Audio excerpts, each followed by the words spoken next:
Tabak, hindi kapayapaan. Mabiyayang araw ng Lunes, mga kapanalig. Ipinagdiriwang po natin ngayon ang kapistahan ni San Buenaventura, obispo at pantas ng simbahan. Ito po si Sister Rose Agtarap ng Daughters of St. Paul para sa mabuting balita. Tayo na pong magnilay sa Ebanghelyo ngayon.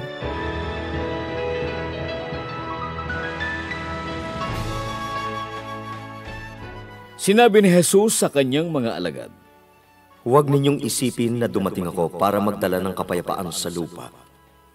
Hindi kapayapaan ang dala ko, kundi tabak. Dumating akong taglay ang paghihiwalay ng tao laban sa kanyang ama, ng anak na babae sa kanyang ina, ng manugang sa kanyang biyenan, at magiging kaaway ng bawat isa ang kanyang mga kasambahay. Hindi karapat-dapat sa akin ang mas nagmamahal sa kanyang ama o ina kaysa akin. Hindi karapat-dapat sa akin ang mas nagmamahal sa kanyang anak kaysa akin. At hindi karapat-dapat sa akin ang sinumang hindi nagpapasan sa kanyang krus at sumusunod sa akin. Nawawalan ng kanyang sarili ang sinumang nagpapahalaga nito, at matatagpuan naman ito ng nawawalan ng kanyang sarili. Kung may tumatanggap sa inyo, tinatanggap din niya ako. At kung may tumatanggap sa akin, tinatanggap din niya ang nagsugo sa akin. Kung may tumatanggap sa isang propeta dahil propeta ito, tatanggapin niya ang gantimpalang bagay sa isang propeta.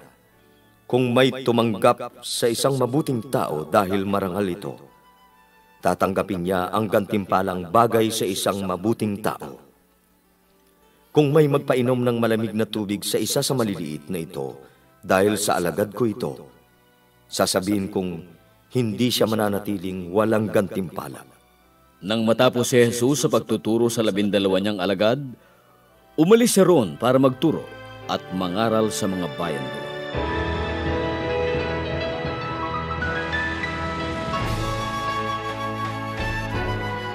Nakakasyak naman ang mga salita ni Jesus sa mabuting balita ngayon. Imagine, naparito daw siya upang magdala ng tabak, hindi kapayapaan.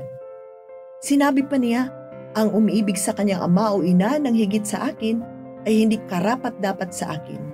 Ang umiibig sa kanyang anak ng higit sa akin ay hindi karapat-dapat sa akin.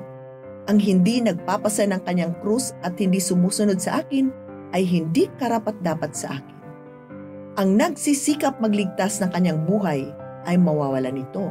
Ngunit, ang mawala ng kanyang buhay alang-alang sa akin ay magkakamit ito.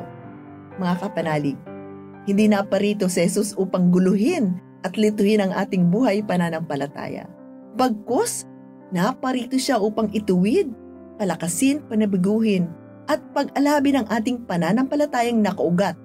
Higit sa lahat kay Jesus, ang buhay na pag-ibig ng Diyos.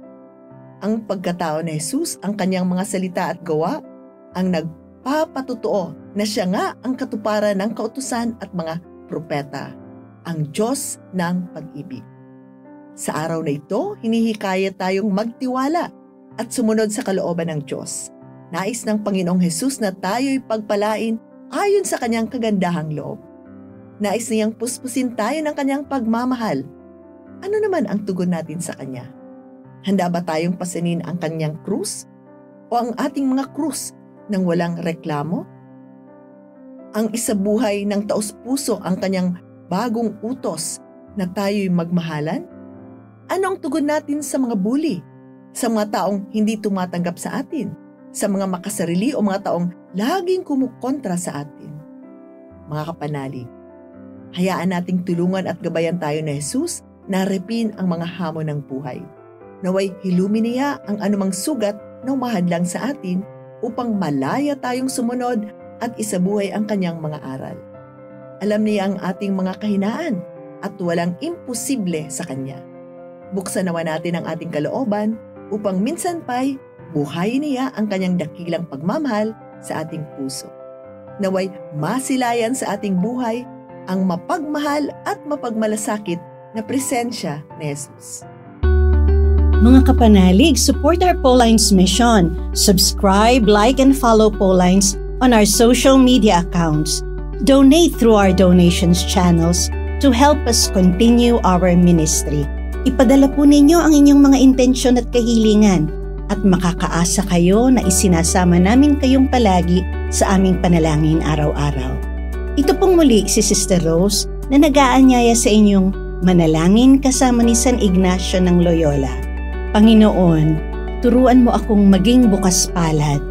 Turuan mo akong maglingkod sa iyo na magbigay ng ayon sa nararapat, na walang hinihintay mula sa iyo, na makibakang di inaalintana ang mga hirap na dinaranas, sa tuwin ay magsumikap na hindi humahanap ng kapalit na kaginhawaan, na di naghihintay kundi ang aking mabatid na ang loob mo'y siyang sinusundan. Amen.